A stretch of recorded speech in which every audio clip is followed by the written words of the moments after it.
ദൈവതിരുനാമത്തിന് മഹത്വമുണ്ടാകട്ടെ. മുട്ടുക, കരുണയുടെ വാതിൽ തുറക്കപ്പെടുന്നതുവരെ.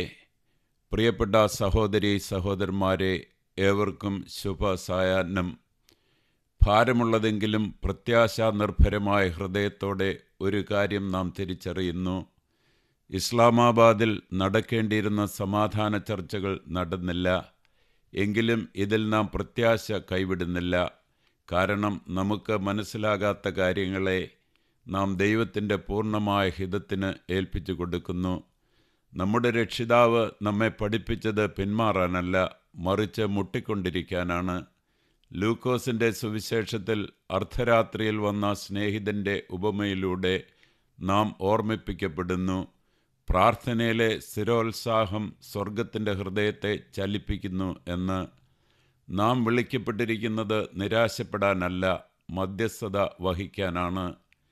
ദൈവത്തിൻ്റെ വലിയ ദാസനായ മോശയെ നോക്കുക. ഇസ്രായേലിനെതിരെ ദൈവകോപം ഉജ്ജ്വലിച്ചപ്പോൾ അവൻ പിന്മാറുകയല്ല ചെയ്തത്, അവൻ ഇടയിൽ നിന്നു. പുറപ്പാട് പുസ്തകം 32:12 സംഖ്യാപുസ്തകം 14:13 മുതൽ 16 വരെയുള്ള വാക്യങ്ങളിലും അവൻ അപേക്ഷിച്ചു. ജനത്തിൻ്റെ നന്മയെക്കുറിച്ചല്ല അവൻ പറഞ്ഞത്, മറിച്ച് ദൈവത്തിൻ്റെ അതിപരിശുദ്ധമായ നാമത്തെ കരുതിയാണ് അവൻ യാചിച്ചത്. അപ്പോൾ കർത്താവിന് മനസ്സിൽ തോന്നി. മറ്റുള്ളവരും ഇതേ പാത തന്നെ പിന്തുടർന്നു. യോശുവ നിലവിളിച്ചു, അങ്ങയുടെ വലിയ നാമത്തിനു വേണ്ടി എന്തു ചെയ്യും എന്ന്. യോശുവ 7:9. ദാനിയേൽ പ്രാർത്ഥിച്ചു, ദൈവമായ കർത്താവേ, അങ്ങയുടെ നാമത്തെ പ്രതി പ്രവർത്തിക്കണമേ എന്ന്. ദാനിയേൽ 9:19. സങ്കീർത്തനക്കാരൻ നിലവിളിച്ചു, ഞങ്ങളെ സഹായിക്കണമേ അങ്ങയുടെ നാമത്തിൻ്റെ മഹത്വത്തിനായി. സങ്കീർത്തനം 79:9. യിരെമ്യാവ് പോലും അപേക്ഷിച്ചു, അങ്ങയുടെ നാമത്തെ കരുതി പ്രവർത്തിക്കണമേ. യിരെമ്യാവ് 14:7.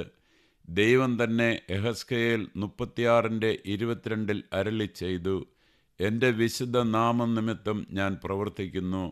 അതുകൊണ്ട് ഇന്ന് വാതിലുകൾ അടഞ്ഞു കിടക്കുന്നതായി തോന്നിയാലും നാം പിന്തിരിയുന്നില്ല.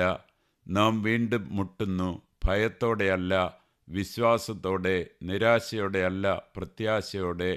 കാരണം നമ്മുടെ ദൈവത്തിന് ഹൃദയങ്ങളെ മാറ്റാനും ചിന്തകളെ തിരിക്കാനും ഒരു മനുഷ്യനും അടയ്ക്കാൻ കഴിയാത്ത വാതിലുകൾ തുറക്കാനും കഴിയും. നമുക്ക് മധ്യസ്ഥരായി ഒരുമിച്ച് നിൽക്കാം, മനസ്സോടെ, സന്തോഷത്തോടെ, വിശ്വസ്തയോടെ. ദൈവികമായ ഈ ദൗത്യം നമുക്ക് തുടരാം.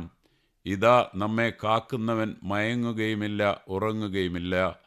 അതുകൊണ്ട് നമുക്ക് പ്രാർത്ഥിച്ചുകൊണ്ടേ ഇരിക്കാം. നമുക്ക് പ്രാർത്ഥിക്കാം. കരുണയുടെയും ദയയുടെയും ദൈവമായ കർത്താവേ, വാതിലുകൾ അടഞ്ഞു കിടക്കുമ്പോഴും ഞങ്ങൾ മുട്ടിക്കൊണ്ടിരിക്കുന്നു. ഞങ്ങൾ അതിന് യോഗ്യരായതുകൊണ്ടല്ല, അങ്ങയുടെ നാമം പരിശുദ്ധമായതുകൊണ്ടാണ്. ദൈവമായ കർത്താവേ, അങ്ങയുടെ കരുണ ഓർക്കണമേ, അങ്ങയുടെ വാഗ്ദാനങ്ങൾ ഓർക്കണമേ. ഭരണാധികാരികളുടെ ഹൃദയങ്ങളെ സമാധാനത്തിലേക്ക് തിരിക്കണമേ.